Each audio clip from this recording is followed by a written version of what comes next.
politicians want to make a statement about gun violence, they come to Aurora. And we'll go there in a moment, where a Democratic presidential candidate who's promising gun confiscation is speaking now. We know why they go to Aurora. Maybe they should come to Denver, a city where on average 13 people under the age of 25 are shot and killed each year. There's a 15-year-old who died last night. That shooting was on Monaco Parkway.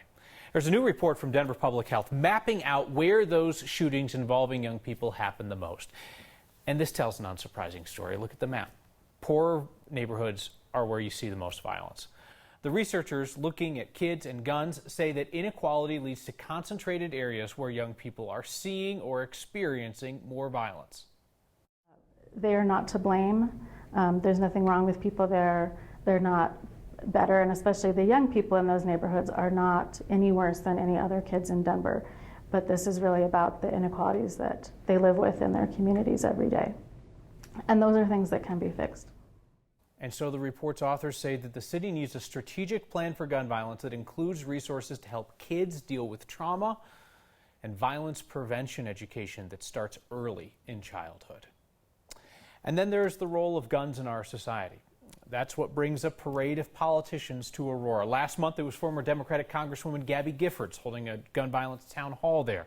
And right now, Democratic presidential candidate Beto O'Rourke is bringing his gun confiscation message to Aurora. Politics guy Marshall Zellinger joins us from his hometown. And so, Marshall, from where you stand, you can see that movie theater where our neighbors died. The 720 memorial to them is on the other side of City Hall. And in between, another political speech. Aurora's kind of become the spot. And right now, State Representative Tom Sullivan, who has become a face of that conversation, is at the rally right now. We expect Beto O'Rourke to take the steps here at City Hall momentarily because Sullivan is here to introduce him. Earlier today, I spoke with Sullivan about the idea when I was growing up in Aurora and I told people I'm from Aurora, they were like, oh, Wayne's World. Like, no, that's Aurora, Illinois. Now when I say I'm from Aurora, people know exactly what I'm talking about. Hell yes, we're going to take your AR-15, your AK-47. We're not going to allow it to be used against our fellow Americans anymore. Fresh off his signature presidential debate moment last week, former Texas Congressman Beto O'Rourke has brought his gun control tour to Aurora. Is Aurora getting a reputation for, if you want to make a gun statement, come to Aurora? They're coming right to the sites. If you're coming to the sites, you can contact the people who have been involved in that. Democratic State Representative Tom Sullivan is becoming an expert in facilitating these kinds of visits. Survivors Empowered, that's Lonnie and Sandy Phillips' organization. STEM School. I've got the one from Las Vegas. He wears reminders, memorials on his wrist. That does not define me just being, the father of a murdered moviegoer. I'm more than that. But what about Aurora? Can Aurora turn over a new leaf and not just be the city that makes people think of a mass shooting at a theater? For a candidate, I do believe that Aurora is the appropriate place. Aurora Mayor Bob Laguerre does not take issue with his city being a backdrop for political gun conversations. Just last month, former Congresswoman Gabby Giffords held a town hall. The topic, gun violence. I do have a little bit of a concern that if candidates are looking at this to capitalize on a tragedy, I don't like that, but I don't know that I agree with that's what their motive is. That last image from that story is from the 720 Memorial on the other side of the building, which was just referenced by Tom Sullivan. The last thing he said before he introduced Beto O'Rourke, who is now on the steps of City Hall. And Kyle, I know we've tried this before. When other candidates have come through, I'll leave it up to you when we dip in to listen to them. And I will say the crowd is not enormous. There are more things in life than crowd size, but we know that per an Associated Press reporter on scene that the campaign was telling people to get up close and personal. Everybody crowd in real tight there up front with Mr. O'Rourke.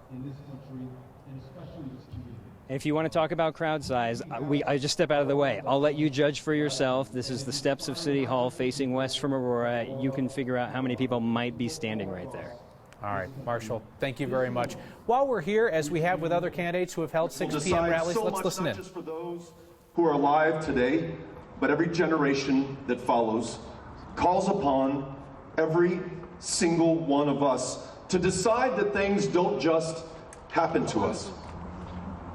That we have a chance together in a government of, by, and for the people to decide the future of this country on an issue like gun violence. What you have seen here in this community, what Tom and so many others have survived, the pain that we share with you in El Paso, Texas, where on August 3rd, 22 people were killed, dozens more grievously injured, someone who drove more than 600 miles with an AK-47, a weapon designed, engineered, and sold to militaries all over the world because it is excellent at killing people effectively, efficiently, in as great a number as possible. Something so obscene that when that weapon came in, the killer's mother called the police in Allen, Texas, the city that they lived in. Former U.S. Representative Beto O'Rourke lacing together the stories of Aurora, Colorado, and his hometown of El Paso, Texas, and outlining his message of gun confiscation for so-called assault weapons. We might just have a new record for the shortest political campaign in Colorado history. Denise Burgess is abandoning her Democratic Senate primary bid 4 days after it started.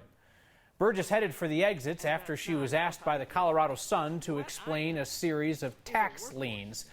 She acknowledged that she does owe back taxes, but swears that that is not the reason why she's quitting her campaign 4 days in. I asked Burgess what else, other than these tax questions, could possibly have changed in just 4 days. We really thought we had big momentum, she told me, and then added, we did not. One RTD director publicly questioned the need for a National Medal of Honor museum, wondering aloud this week whether there are enough recipients of the Medal of Honor to even warrant a museum. That got a lot of news. 6 more RTD directors also voted against giving a vacant RTD lot to that proposed museum downtown. One of those other critics, Natalie Menton, tells me that she has a better idea. She wants them to use an existing park at the same intersection.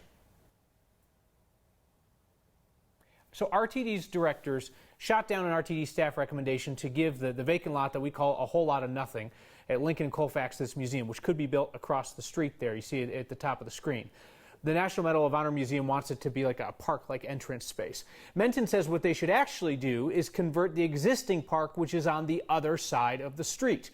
It's a park that already contains the Colorado Veterans Memorial, as well as a statue of Medal of Honor recipient Joe Martinez from ALT. What's in the best interest of everybody is to use an existing beautiful resource 100 feet away that already honors the first Congressional Medal of Honor recipient here in Colorado, Joe Martinez, who I almost think of it as why are we abandoning Joe? That's what I've come up to label this as, because he is there sitting there in this park without the attention that he maybe deserves. So it makes me dig in my heels, because I think this was overlooked by some people who are funded by taxpayer dollars, and why this drive to have our small lot next to the buses, it doesn't even make sense to me anymore. The arguments that you're making make a lot of sense. Seems like they should be discussed and thought about and so on and so forth. But I wonder if they're just going to get lost in the really incendiary things that were said the other night. I hope the message is not lost. This just is a common sense solution. And I have to question, why wasn't this brought forward to the attention of the RTD board?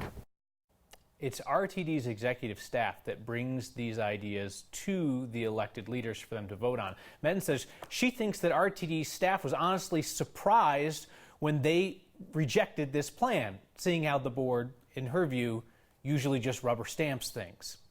If you want to hear some brutally straight talk about how RTD operates, my full unedited conversation with Director Menton is on the next YouTube channel. And by the way, RTD has a new way to combat all the critical media coverage it receives. Today, RTD launched its own news outlet called News Stop. RTD says it's a straight-from-the-source outlet for news. Don't knock the approach. State-run media works great in a lot of places, like North Korea. I look forward to RTD News Operations' hard-hitting reporting on itself.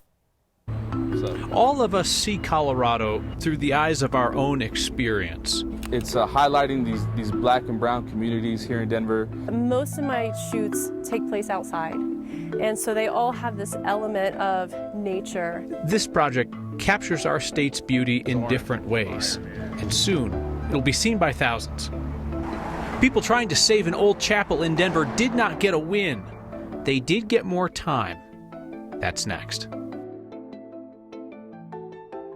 The past couple weeks for me have been pure hell.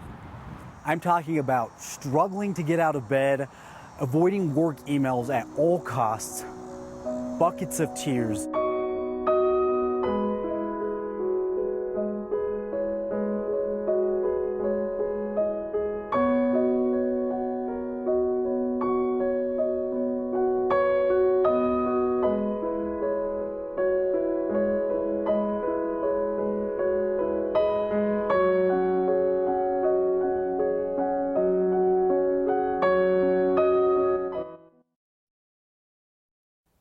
Next, we look at dense government meeting agendas so you don't have to. And every now and then we'll find an interesting little nugget, like the note in this week's CDOT agenda saying that they're considering charging people to park at the dinosaur lots on I-70 in Golden. That is a big deal to all of the skiers and snowboarders and hikers who park there and then carpool up and down from the high country. So we went to the meeting, and that's where we learned that CDOT does not appear to be seriously looking at charging for the lots. So they were studying the Mustang park and ride lots on I-70. That's the state-run bus service. And they decided, well, you know, while we're at it, we'll look at those dinosaur lots in Golden as well. They weighed some pros and cons, which did include considering charging for the lots to fund improvements. There is maybe a concern that if you start charging, maybe fewer people use those lots, which is potentially putting more people on I-70, which we don't want. I would say maybe a pro of more managed parking is then you can invest that money in those lots and have better lighting and have potentially bathrooms. We hear from the users of those lots frequently they would love bathrooms. So CDOT says they are far from making a serious proposal to charge people for the dinosaur lots. They're just kind of, kicking the tires on this, but we'll keep checking the meeting agendas just to make sure. The people who want to save an old chapel in Denver's Berkeley neighborhood are going to get more time to try and find a compromise with the developer who wants to tear it down. We expect City Council to delay the deadline for historic landmark designation for the Olinger Moore Howard Chapel until mid-November. They're going to kick it back about a month or so. Both the people wanting the historic landmark status to save it from demolition and the developer who wants to put condos there, they have already mutually agreed to this extension. The final decision on the old chapel on Tennyson is now expected to be made at a public hearing November 11th.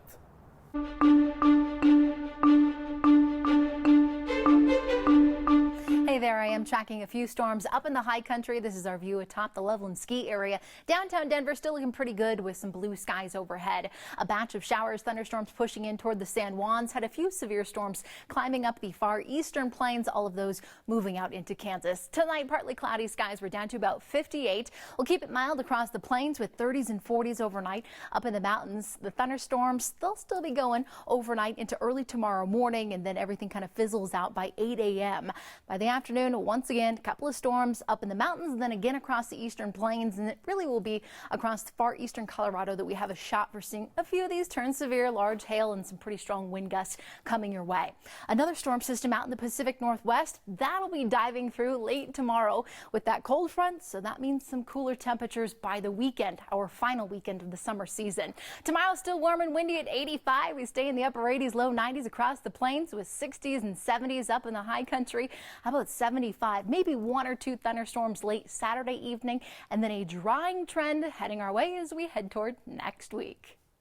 A look at Colorado through the lens of people who are always searching for its beauty. My photography is 50-50, so it's 50% art and then 50% social commentary. And as the Broncos season gets underway, one fan wants everyone else to know this is not how you Colorado, but we can help straighten it out. Next.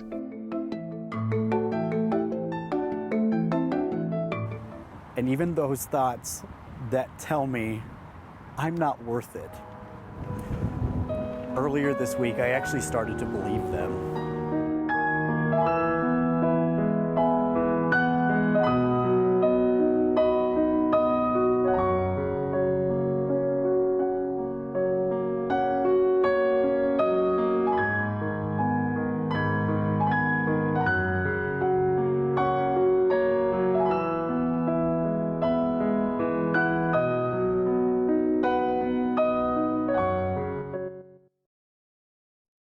There's so much of this state most of us never see, and that's why we at least try to fill this half hour with images and video from a wide variety of photographers. Our Mike Grady talked with two who see the state through different lenses. Chilling. Hitting the concrete of 5 Points leads to inspiration for Armando Gennaro. See if you can't cross right here. He's documenting the history of a changing neighborhood. This is like one of my favorite buildings in the whole city, if not my favorite. But it's super important to like cement ourselves and occupy these spaces. You mind if I get a quick photo? Yeah. Creating a legacy one frame at a time. Most of my shoots take place outside. Shanna Cook's muse lives in her Lakewood backyard. It's what I think happens when we engage with nature and we play in nature. So the picture is of my son and a couple of neighborhood kids who are playing in a creek on a hot summer day. I got you. While their Colorados may contrast. And I looked over and I saw these kids playing around, so I just ran over and I took a couple photos real quick right around here. I love that. The kids, the playing, the joy. They share a similar image of our state. Stripping away all the obvious differences, it's super similar, just that the spirit of those kids. I love it. Yeah. You mind if I get a quick portrait in front of that? Memories captured from two individual perspectives. It looks great. Showing us the place we all call home. Nice. Good. For Next, I'm Mike Grady. Armando and Shanna are some of the 30 artists in the My Colorado Photography exhibit at DIA. Goes on display in Concourse A next month. We return with your feedback and our newest pet peeve, along with how to fix it. I can't even describe what I felt when I saw it. I smiled through tears because in that moment, here was a sign to keep going, to keep living.